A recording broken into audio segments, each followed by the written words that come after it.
नमस्कार दोस्तों, WC coaching centre में आपका स्वागत है। आज हम लोग देखेंगे क्लास 8 का जो न्यू सत्र में जो चालू हुआ है। मैथ पहले वाला नहीं है, ये न्यू वाला है। जो इनका फ्रंट पेज यह है, बैक साइड यह है। उस मैथ का प्रश्नावली 1.1 आज चैप्टर में हम लोगों को पढ़ना है। आज इस वीडियो में जो है हम लोग पूरा एनर्जी के साथ आए हैं और इस एक चैप्टर को पूरा समाप्त कर देना है। हम लोगों को फर्स्ट चैप्टर में जो है यह बुक हो गया। उसके बाद यह सूची दिया हुआ है। सूची इस बुक में पहले की अपेक्षा बहुत अच्छा है। इसमें 13 चैप्टर पढ़ना है, जिसमें फर्स्ट में दिया है परिमेय संख्या, जो 1 से लेके 14 पृष्ठ तक दिया हुआ है। और महीना हमको अप्रैल महीना में ही सिर्फ पढ़ना है, ठीक है। उसके बाद दूसरा चैप्टर दिया है एक चर वाले रैखिक समीकरण, जो 15 पृष्ठ से लेकर और 38 पृष्ठ तक दिया है, जो 2 भागों में बटा हुआ है। चतुर्भुजों को समझाना और एक चर वाले रैखिक समीकरण, जो 15 से लेकर 38 पृष्ठ तक दिया है, जो मई महीना में हम लोग को पढ़ना है। तो अभी अप्रैल में कम से कम 5 से 7 दिन अभी टाइम है, इसमें हम लोग को सपना देना है। बाकी हम लोग देख रहे हैं फर्स्ट चैप्टर में जो है परिमेय संख्या दिया हुआ है, तो इसमें कुछ मौखिक चीज़ें जो होती है स्टार्टिंग पॉइंट, वही हम लोग समझेंगे थोड़ा सा। उसके बाद चैप्टर पर हम लोग चलेंगे। जैसे फर्स्ट में दिया है प्राकृत संख्या क्या है, नेचुरल नंबर, पूर्ण संख्या होल नंबर, पूर्णांक संख्या जो है इंटीजर नंबर, सम संख्या इवेन नंबर, विषम संख्या ओड नंबर, अभाज्य संख्या कंपोजिट नंबर, अभाज्य संख्या प्राइम नंबर, सभाज्य संख्या को प्राइम नंबर, और परिमेय संख्या रेशनल नंबर, और अपरिमेय संख्या इरेशनल नंबर के बारे में थोड़ा थोड़ा सा बात कर रहे हैं। जैसे मान लीजिए प्राकृत संख्या क्या है, तो पहले से ही हम लोग को मालूम है कि प्राकृत संख्या सबसे स्टार्टिंग पॉइंट होता है। जो वस्तु को हम गिनते हैं जिस माध्यम से, उसी को हम क्या कहेंगे, प्राकृत संख्या कहेंगे। जैसे मान लीजिए कि एक क्लासरूम में बेंच यदि गिनना है, तो हम लोग गिनती के ही माध्यम से गिनेंगे, ये नहीं कि ABCD गिनेंगे। कैसे गिनेंगे, तो सबसे पहले हम 1 2 3 4 ऐसे करके धीरे धीरे बढ़ेंगे, तो हमारी काउंटिंग पूरा हो जाएगा, अर्थात गिनती पूरा हो जाएगा। उसी को हम लोग कहते हैं प्राकृत संख्या, जो गिना जा सके, अर्थात गिनने की क्रिया को हम कहेंगे प्राकृतिक संख्या। गिनती के संख्या को प्राकृतिक संख्या कहते हैं। जैसे 1 2 3 4 5। उसके बाद थोड़ा सा आते हैं 2 नंबर में, पूर्ण संख्या क्या है। पूर्ण संख्या का मतलब होता है कि गिनती के संख्या के पहले शून्य लगा देने से जो समूह बनता है, वही हमारा पूर्ण संख्या होता है। यह वीडियो पहले ही बनाया गया था, जो पुराना वाला बुक था उसमें भी बनाया गया। फिर न्यू सत्र 2025 में जो है 8वां का बुक जो है उसमें बनाया जा रहा है। उसके बाद पूर्णांक संख्या होता है। पूर्णांक संख्या किसी रेखा के दाएं तरफ धनात्मक और बाएं तरफ जो है ऋणात्मक होता है, वह हमारा क्या होता है, पूर्णांक संख्या होता है। जैसे मान लीजिए कि यहाँ पे 0 है और यहाँ पे 1 2 3 1 2 3 दिया हुआ, ऐसे करके दिया है। इधर आपका ऋणात्मक हो जाएगा और ये आपका धनात्मक हो जाएगा, जो हमारी पूर्णांक संख्या के अंतर्गत आ जाएगा। थोड़ा सा हम इसमें जानकारी के लिए बता दे रहे हैं, विशेष इसका वीडियो बना दिया गया है। उसके बाद सम संख्या होता है। तो सम संख्या क्या होता है कि जिस संख्या के इकाई अंक कितना ही बड़ा संख्या यदि कोई हो, और हमको पता करना है कि सम संख्या है कि नहीं है, तो सम संख्या का मतलब होता है कि इकाई, यानी जो यहाँ पे इकाई दहाई होता है ना, उसके इकाई स्थान पर 0 2 4 6 8 यदि रहेगा, तो वह हमारा सम संख्या होगा, जो 2 से पूरा पूरा कट जाएगा। उसके बाद होता है विषम संख्या। जस्ट इसके उल्टा है। कितना ही बड़ा यदि क्वेश्चन रहे, अगर हमको मालूम करना है कि बताइए यह संख्या विषम संख्या है कि नहीं है। तब विषम संख्या जांच करने के लिए हमारा नियम कहता है कि जिस संख्या के इकाई अंक 1 हो, 3 हो, 5 हो, 7 हो और 9 हो, यदि इकाई अंक में से कोई भी रहेगा तो हमारा विषम संख्या हो जाएगा। जैसे यहाँ पे इकाई अंक जो हमारा क्या है, विषम है, 3, जो हमारा विषम संख्या हो जाएगा। आगे हम लोग देखेंगे विषम संख्या के बाद आता है भाज्य संख्या। भाज्य संख्या कहता है कि जिस संख्या का गुणनखंड 2 बार से अधिक हो, यानी जो संख्या 2 बार से अधिक कटे वही हमारा क्या हो जाएगा, भाज्य संख्या हो जाएगा। जैसे मान लीजिए हमारा 9 है, तो 9 अब देखेंगे कौन कौन पहाड़ा से यदि कट रहा है, तो यहाँ पे सबसे पहले 1 का पहाड़ा में 9 है तो 1 से कट जाएगा। उसके बाद 3 के पहाड़ा में है 3 से कटेगा, और फिर जो है 9 के पहाड़ा में है तो 9 से कटेगा। तो यह हमारा हो जाएगा भाज्य संख्या, जो हमारा इसका गुणनखंड 1, 2, 3 बार हुआ। 2 बार से अधिक यदि आएगा तो हमारा भाज्य संख्या होगा, 2 बार ही आएगा तो हमारा अभाज्य संख्या होगा। जैसे मान लीजिए 13 कोई पूछे कि कौन सी संख्या है, कि भाज्य है कि अभाज्य है, तो इसके लिए हम सबसे पहले क्या करेंगे कि यहाँ पे देखेंगे कितना बार कट रहा है। तो यहाँ पे 1 बार और फिर यहाँ पे यह 13, सिर्फ जो 13 है 1 से कटेगा और आपका 13 से कटेगा, दूसरा अंक से कटने वाला नहीं है। तो इसका गुणनखंड देखने पर 1 हो रहा है और 2 हो रहा है, मात्र 2 ही बार हो रहा है, तो इसीलिए हमारा क्या हो जाएगा, अभाज्य संख्या हो जाएगा। एक और हम देखेंगे 25, तो 25 देखेंगे 1 से कट जाएगा, 5 से कट जाएगा, 25 से कट जाएगा। इसका भी गुणनखंड हमारा देख लीजिए 1, 2, 3, यानी 2 बार से जिसका अधिक है वो अभाज्य संख्या हो जाएगा, और जो 2 बार ही आएगा हमारा अभाज्य संख्या हो जाएगा। नेक्स्ट हम देखते हैं भाज्य अभाज्य संख्या के बाद परिमेय संख्या। परिमेय संख्या होता है जिसे p/q के रूप में लिखा जा सके। जैसे यहाँ पे मान लीजिए कि 3/5 है, वैसी संख्या जिसे p/q के रूप में लिखा जाए उसे हम परिमेय संख्या कहते हैं, जहाँ q नॉट इक्वल टू 0 होना चाहिए। तो मान लीजिए 3/5 जो है इसको हम मानेंगे ऊपर वाला p, अब बाटा है तो बाटा, इसको मान लेंगे हम q, इसे हम p/q के रूप में लिख सकते हैं। यह हमारा क्या हो जाएगा, परिमेय संख्या हो जाएगा। इसी क्वेश्चन को हम लिखेंगे यदि 3/0 और पूछे कि क्या यह परिमेय संख्या है, तो यहाँ पे नहीं होगा। क्यों नहीं होगा, क्योंकि यह p हो जाएगा, बाटा है तो बाटा, और ये आपका q होगा। तो q का मान यदि 0 यदि आएगा तो समझिएगा कि हमारा परिमेय संख्या नहीं होगा, क्योंकि q का मान 0 नहीं होना चाहिए। 0 के अलावा 1, 2, 3, 4 कोई भी अंक रहेगा तो वह हमारा परिमेय संख्या हो जाएगा। एक और कंडीशन इसका होता है कि मान लीजिए कभी कभी रूट में आ जाता है, तो रूट कोई पूछेगा कि बताइए √4 कौन सी संख्या परिमेय है कि अपरिमेय, तब बताइएगा कि परिमेय है।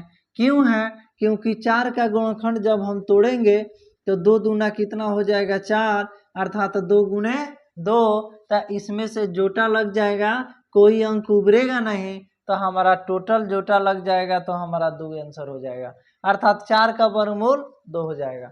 उसी तरह मान लीजिए 16 है, तो 16 का कोई पूछेगा कि बताइए वर्गमूल यानी परिमेय संख्या है कि नहीं है, तो हम कहेंगे इसका सबसे पहले रफ कर लेंगे, 2 से काटेंगे तो 8, फिर 2 से काटेंगे 4, फिर 2 दूना 4, यानी 2 गुणे 2 गुणे 2 गुणे 2।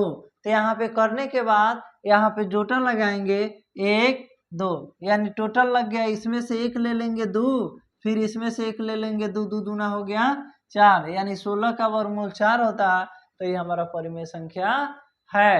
अब मान लीजिए हम 20 यदि ले लें, अगर कोई पूछे कि क्या 20 एक परिमेय संख्या है, तो इसको सबसे पहले वही नियम है कि सबसे पहले इसका गुणनखंड तोड़ लीजिएगा, कि 20 का गुणनखंड तोड़िएगा तो 2 से कट जाएगा 10, फिर 2 से कट जाएगा आपका 5, फिर आपका कटेगा नहीं 2 गुणे 2 गुणे 5, अर्थात इसका तो जोटा लग गया लेकिन 5 का नहीं लग रहा। तो जिसका जोटा पूर्ण रूप से नहीं लगेगा वह हमारा परिमेय संख्या नहीं होगा। यह परिमेय संख्या पहचानने का नियम होता है।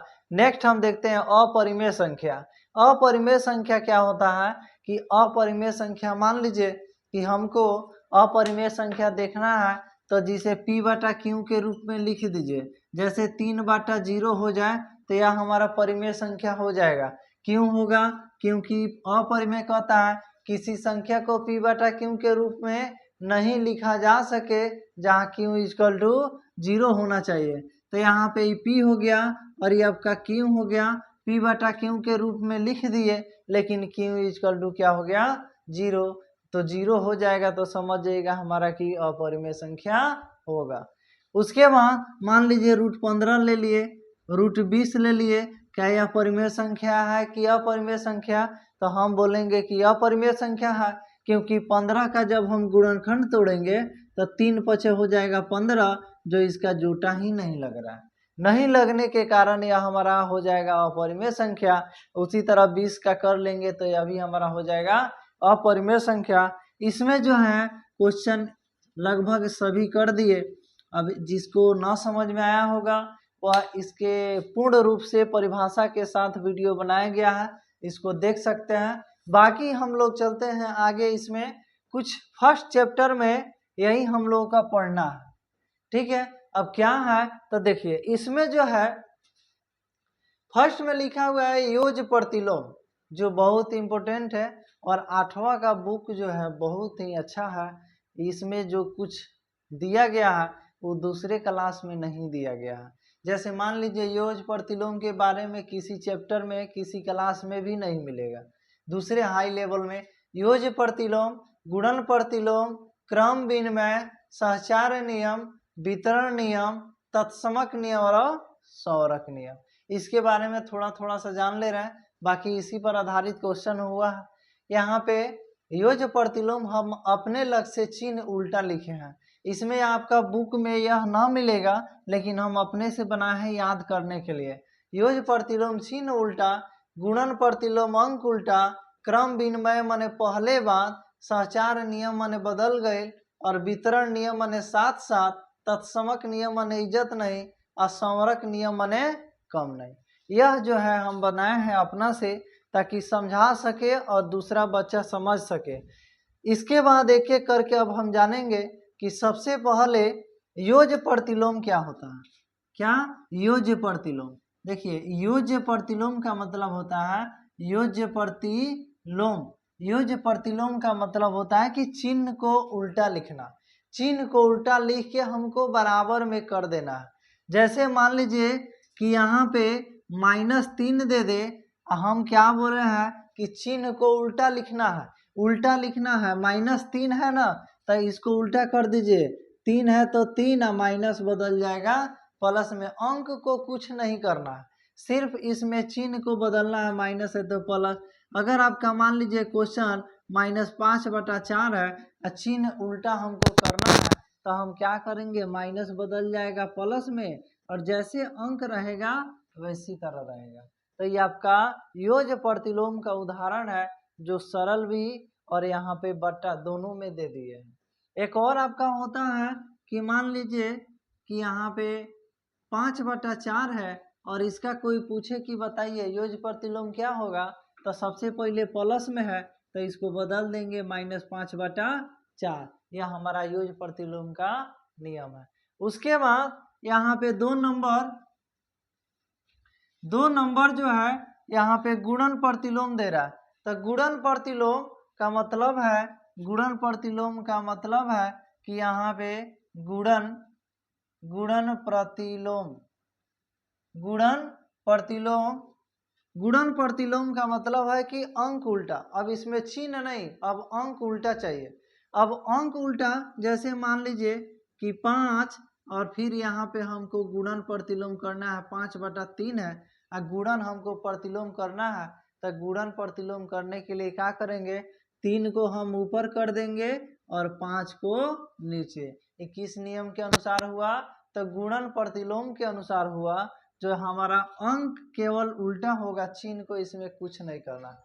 उसके बाद हमारा क्वेश्चन मान लीजिए -3/4 है और इसको हमको बनाना है। तो क्या करेंगे, गुणन प्रतिलोम में कि है 4 जो नीचे है इसको ऊपर कर देंगे और -3 जो ऊपर था उसको नीचे कर देंगे। यही हमारा गुणन प्रतिलोम का नियम कहता है। आगे अब हम लोग देखेंगे, आपका क्वेश्चन था 3 नंबर वाला क्रम विनिमय पहले बात। तो यहाँ पे सबसे पहले हम क्या करेंगे कि 5/2 प्लस 4/5 हमको इसको बना देना है गुणन प्रति यहाँ पे क्रम विनिमय यानी पहले बाद करना है। तो सबसे पहले देखिए 5/2 और प्लस 4/5 है। तो इसको हम क्या करेंगे, जो पहले है ना उसको बाद में, है जो बाद में है इसको पहले, जैसे 4/5 और प्लस हो जाएगा 2 हमारा सॉरी यहाँ पे 5/2 यानी पहले बाद कर देना। क्या करना है, पहले बाद करना है। जैसे यहाँ पे बटा वाला 5/2 प्लस 4/5 है तो 4/5 आगे रह जाएगा, 5/2 जो है बाद में चल जाएगा। एक और यहाँ पे 5 प्लस मान लीजिए 2 दे दिए, 5 प्लस क्या कर दिए 2 दे दिए। तो इसको बनाने के लिए हम क्या करेंगे कि जो लास्ट में 2 है उसको शुरू में कर देंगे और इसको हम जो है लास्ट में कर देंगे। यही हमारा क्रम विनिमय यानी पहले और बाद का खेल है, जो क्रम विनिमय में यही हम लोग को पढ़ना है। आगे हम लोग देखेंगे, आगे हम लोग देखेंगे सहचार्य नियम। अब सहचार्य नियम क्या होता है, तो इसका शॉर्टकट में बदल गया, चाहे बदल गए। सहचार्य नियम में जैसे मान लीजिए कि 3 × 3 + 4 है और इसको सहचार्य नियम पर लिखना है। तो यहाँ पे देखिए सबसे पहले दोस्ती जो है 3 और 4 के बीच में है। मान लीजिए यहाँ पे दूसरा अंक कर दे रहे हैं समझने के लिए। इसमें दोस्ती 3 और 4 के बीच में है। यह दोनों मिलकर 3 को अलग छांट दिया है। किसी झगड़ा बस जो है होने के बाद यह 3 जो है 2 के साथ मिल गया, 3 जो है 2 के साथ मिल गया। उसके बाद यहाँ पे 4 को अलगे छांट दिया। अब यहाँ पे देखो ये बॉर्डर के इधर देखिएगा तो कोष्ठ में कौन कौन है, 2 + 4 है। लेकिन झगड़ा होने के बाद यहाँ पे 3 गुने हो गया 2 और 4 को अलग छांट दिया। उसी तरह मान लीजिए कि 5/3 हो गया और यहाँ पे 4/5 + 3/2 हो गया। अगर हमको सहचार्य नियम से बनाना है तो जो कोष्ठ में है इधर इसको अलग एक कर देना है। जैसे मान लीजिए कि यहाँ पे 5/3 जो है इसमें से एक साथ कर लेगा 4/5 के साथ, और जो बच गया है इसको बाहर छांट देगा आपका 3/2। बस इतना ही करना है, इसमें केवल छांट देना है। जो शुरू में था उससे जो है इसके एक साथ कर देना है और इसमें से अलग छांट देना है। बाकी जो है आगे वितरण नियम है। अब वितरण नियम में क्या कहता है, देखिए वितरण नियम का शॉर्टकट हम लिखवाए हैं कि वितरण नियम का मतलब होता है 7/7। अब इसको समझाना है तो कैसे समझाएंगे कि यहाँ पे मान लीजिए 5 है × 3 + 4 है। वितरण नियम का एग्जाम्पल दे रहे हैं कि 5 है और 3 + 4 है, यह दोनों दोस्त है। यह जो है 5 इसके साथ भी रहेगा और यह 5 जो है इसके साथ भी रहेगा। साथ साथ रखना है दोनों का। तब 5 और गुने आपका हो जाएगा 3 एक साथ, और यही 5 फिर 4 के साथ रहेगा। फिर ये प्लस है तो प्लस, फिर यहाँ पे 5 गुने आपका हो जाएगा 4। यह दोनों जो है साथ साथ हो गया। 5 3 के लगे भी हो गया और 5 जो है 4 के लगे भी हो गया। यह हमारा कौन सा नियम का पालन करता है, वितरण नियम यानी 7/7 का पालन करता है। जैसे मान लीजिए 4/2 हो गया × 3, 5/4 हो गया, फिर यहाँ पे प्लस 3/2 हो गया। अगर हमको इसको बनाना है वितरण नियम से 7/7 करना है तो ये दोनों को एक साथ कर दो। 4/2 गुने 5/4 1 हो गया। उसके बाद प्लस है तो प्लस हो गया, फिर ये दोनों के साथ एक साथ कर दो। 4/2 गुने आपका हो जाएगा 3/2। यह किस नियम से होगा, तो हमारा वितरण के नियम से होगा, क्योंकि 4/2 इसका भी है और 4/2 जो है इसका भी है। यह हमारा वितरण नियम का पालन करेगा। फिर हम देखते हैं आगे दूसरा नियम क्या है। वितरण नियम के बाद है तत्समक नियम।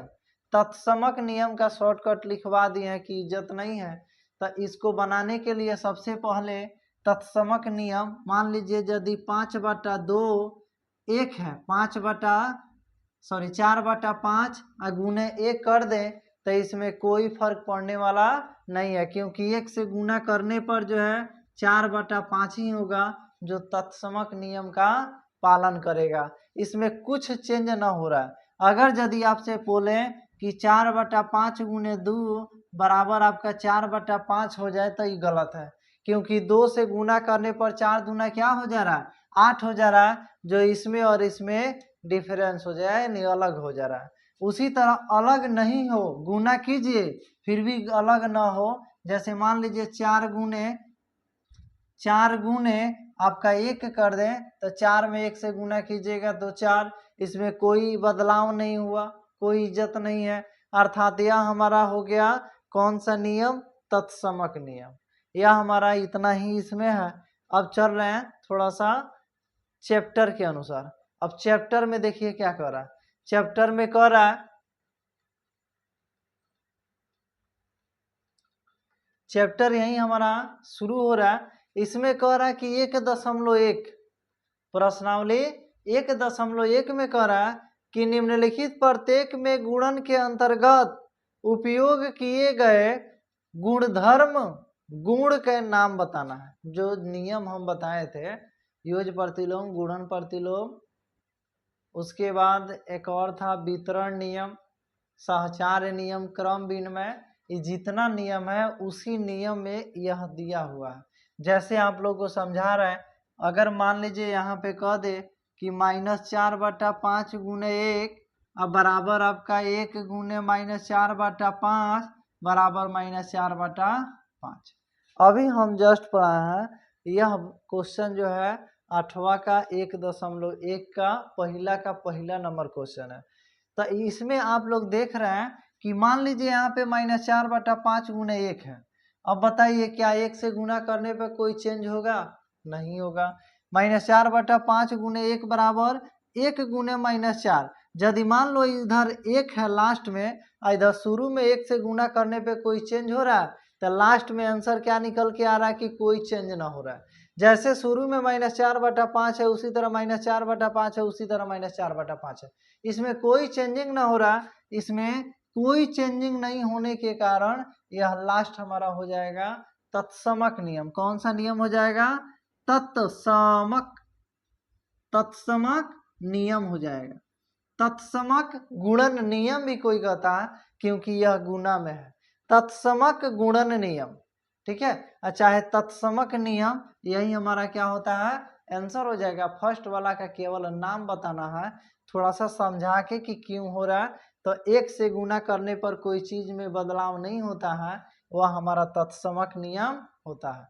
2 नंबर क्वेश्चन हम लोग देख रहे हैं। 2 नंबर क्वेश्चन में कि यहाँ पे कह रहा है कि -13/17, -13 क्या है 17, और फिर गुने -2/7 बराबर -2/7 और गुने आपका -13/17। अब देखिए इसमें आप लोग खुद देखिए कि क्या दिख रहा है, अपने आंख से ही देखिए कि क्या दिख रहा है। -13/17 गुने -2/7 दिया, इधर आगे कर दिया -2/7, जो शुरू में था उसको बाद में कर दिया। यानी देखने से यह मालूम चल रहा है कि इसमें बदलाव हो गया है, अर्थात पहले बाद की क्रिया हो रहा है। पहले बाद की क्रिया यानी जो पहले है वो बाद में चला गया, जो बाद में है वो पहले आ गया। तो पहले बाद हम किस में लिखवाए थे, तो पहले बाद देखिए हम कहाँ लिखवाए थे, पहले बाद यहाँ पे देखिए क्रम विनिमय में लिखवाए थे पहले बाद, इसीलिए यह सबसे मेन है, इसको उतार लीजिएगा अपने कॉपी में। पहले बाद यानी क्रम विनिमय, तो उसमें हम आंसर में लिख सकते हैं क्रम विनिमय। इसमें जो है आंसर में लिख सकते हैं क्रम विनिमय। यह किस नियम का पालन करेगा, क्रम विनिमय नियम का पालन करेगा। यही हमारा क्या हो गया, आंसर हो गया। 3 नंबर क्वेश्चन जो है यहाँ पे हम स्लाइड बनाने में भूल गए हैं, इसको बाद में एक वीडियो बना देंगे 3 नंबर का। उसके बाद हम देख रहे हैं दूसरा नंबर क्वेश्चन। दूसरा नंबर क्वेश्चन में सेम वही प्रक्रिया है, 1/3 गुने 6 इंटू 4/3, 6 इंटू आपका 4/3 बराबर 1/3 गुने 6 और गुने आपका हो गया है 4/3। देखिए कितना अच्छा क्वेश्चन है। कह रहा है कि 1/3 इसको अलगे छांट दिया है लो, और दोस्ती था इसमें 6 गुने 4/3 में, और बराबर अब देखो जो पहले छाटा हुआ था वो अब इसके साथ दोस्ती कर लिया कि 1/3 गुने आपका 6, और जो पहले दोस्ती कर रहा था 4/3 अब इसको छाट दिया लो, यानी बदल गया। यहाँ पे देखिएगा तो यह दोनों के साथ दोस्ती है, इधर आइएगा तो यह दोनों के साथ दोस्ती है, ये बदल गया, यानी बदल गया। तो बदल गया से कौन सा नियम होगा, देखिए यहाँ पे दिखा रहा है, बदल गया के नियम कौन होता है, यानी सहचार नियम होता है। यह नियम बदल गया से होता है, तो इसमें हम लिख सकते हैं सहचार नियम, इसमें हम लिख सकते हैं सहचार नियम, सहचार नियम, यही हमारा नियम इसमें होगा।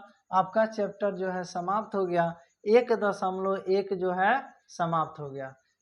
वीडियो थोड़ा लंबा हो गया है, लेकिन अच्छा समझिएगा, समझ में आ जाएगा। आगे फिर कल मिलेंगे दूसरे वीडियो में, और वीडियो आप लोग थोड़ा समझ में आएगा तो लाइक सब्सक्राइब कीजिए और दूसरे के साथ शेयर जरूर कीजिए, ताकि बहुत बच्चा ऐसे पढ़ सके। वीडियो के माध्यम से बहुत अच्छा सरल भाषा में बताया गया है। चलिए फिर मिलते हैं नेक्स्ट वीडियो में, तब तक के लिए बाय बाय।